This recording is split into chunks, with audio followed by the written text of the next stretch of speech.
My name is Ankur Shandalit, and this is a special election edition of the 10,000 Heroes Show. My key message today is: we too must grow.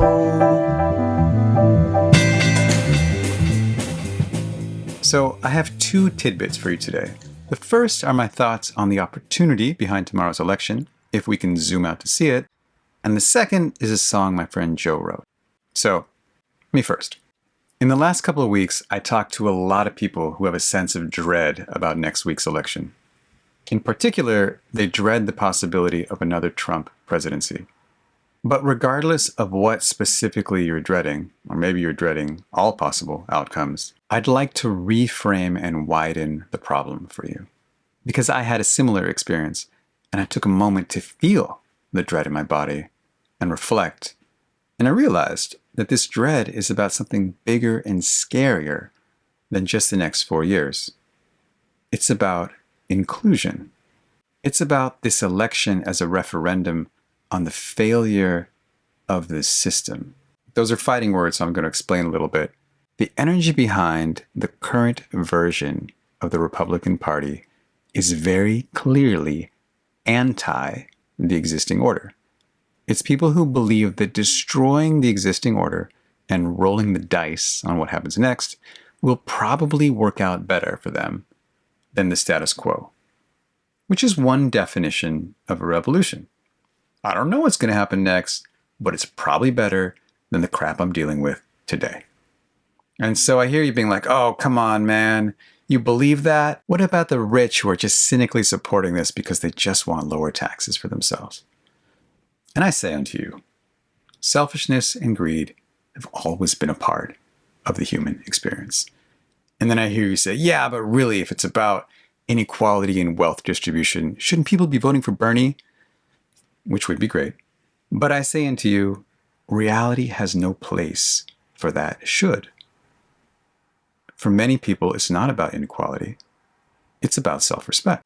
And then I hear you say, the system hasn't failed. Look at all our objective indicators of how things are better than they ever have been. And I say unto you, objective measurement is irrelevant to human experience. In this society, like any society, exclusion is failure. If more than 30% or 40% or 50% in a system think it's failed them, then it has failed all of us as a system. Whether or not they're objectively right, all that matters to destroy a society is how people feel. So it's not about election day. It's not about who wins the Electoral College. It's not about who wins the popular vote or by how much. This is a fundamentally different conversation than the first elections I remember participating in, when it was about issues like affirmative action or NAFTA or the Iraq War. Those were real political questions. What direction should we go? How should we decide on this issue? But we're in a different space right now. We're in a space of what does it mean to be a country? It's a relational question. It doesn't mean that there aren't very political questions that I have very strong opinions about, and I'm going to be crushed if they go away different than what I want. But it means there's a bigger context, an even bigger question than the extremely important political ones. It means there's something deeper than the political question, than the question of the election, which is the relationship. That question is pushing us to accept the fact that if half of our country thinks that the system has failed, then it has failed. And our real assignment is to focus on rebuilding a national sense of inclusion and community, just because we can't do anything without that. Or in other words, We too must grow. which is the name of the opportunity before us tomorrow. We too must grow. And also the name of Joe's song. So here we are in part 2. Like much of Joe's music, this is a message from the future. As you listen to this, imagine these words being spoken by one of our benevolent descendants, speaking to the past with wisdom and compassion. Sitting here outside, your solar vortex, free in space, calculating to find a way to avoid you a great waste. Unrest is growing, but as we look, a realization smolders behind, that any other path would be folly than to serve all of humankind. You know me. I'm a sucker for this stuff. Any other path would be folly than to serve all of humankind. All of humankind. Not just my team, not just the people I can relate to, but the people I'm afraid of. This has been the challenge since Jesus and before. This was the mantle that Gandhi and Dr. King took up. And the work is not done. The work is not done. The work is not done. We who have experienced somewhat more appreciate what lies ahead and wonder for your growth. Are we more anxious than you yourselves are? Those who have stepped beyond us, reach back a helping hand. And yes, my friends, we too must grow. I find this incredibly helpful and relaxing to hear. Imagine for a second, just for a second, this is not the apocalypse. We end up making it through whatever your biggest anxiety is, whether it's political or climate related or AI related. And it happened because we realized that we too must grow. Many civilizations have come and gone. Upon the surface of your world, yet to keep pace with spiritual growth, your people have struggled to put great efforts. They've been prone on scientific advancement,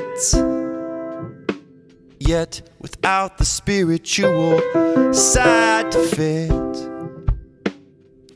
you just can't handle it. Okay, this is the part where mediation as a spiritual path comes in for me. What is mediation? What is communication? It's finding that space, if and when it exists, where all of our needs can be met. Which means I have to know my own needs, which is in itself a lifetime spiritual path of digging below all of the conditioning and received ideas and envy and trauma to really know in this very moment, this now, right now, what the hell is it that I actually want?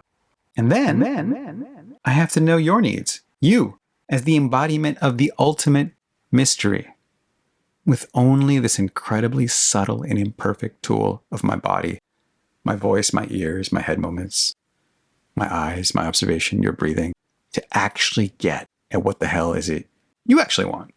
And to be present enough to this moment, not to react to it, not to bring in all my fears and judgments, but just to listen and understand. Hercules could never have done it. It's beyond heroic, which is why I call it a spiritual path.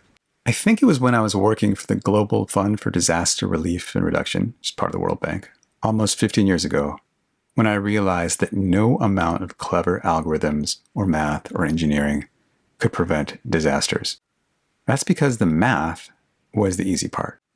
The hard part was the communication, the agreeing on assumptions, the agreeing on desired outcomes, the performance metrics, what was important to everyone, who was included in the we of the winners and the they of the losers. This is not a new point. I'm going to read you a quote we had on our door in college from Julian Barnes's book, Flaubert's Parrot. Flaubert didn't just hate the railway as such. He hated the way it flattered people with the illusion of progress. What was the point of scientific advance without moral advance? The railway would merely permit more people to move about, meet, and be stupid together. One would think the atom bomb made this distinction between moral and technological progress extremely clear. Remember, the future is just reminding you how important your efforts are today. We who have experienced somewhat more appreciate what lies ahead and wonder for your growth. Are we more anxious than you yourselves are? Those who have stepped beyond us reach back a helping hand. And yes, my friends, we too must grow.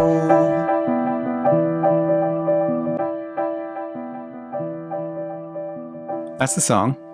Thanks for listening. Thanks for listening deeply. Thanks for internalizing. Thanks for doing the hard work of expanding the circle of concern, the hard work of self-acceptance, the hard work of other acceptance, the hard work of advocating for the future you want to create, and the hard work of remembering the incompleteness of it all. Thank you for remembering that. We too must grow.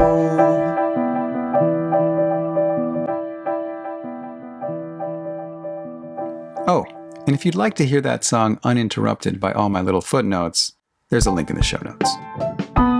We too must grow.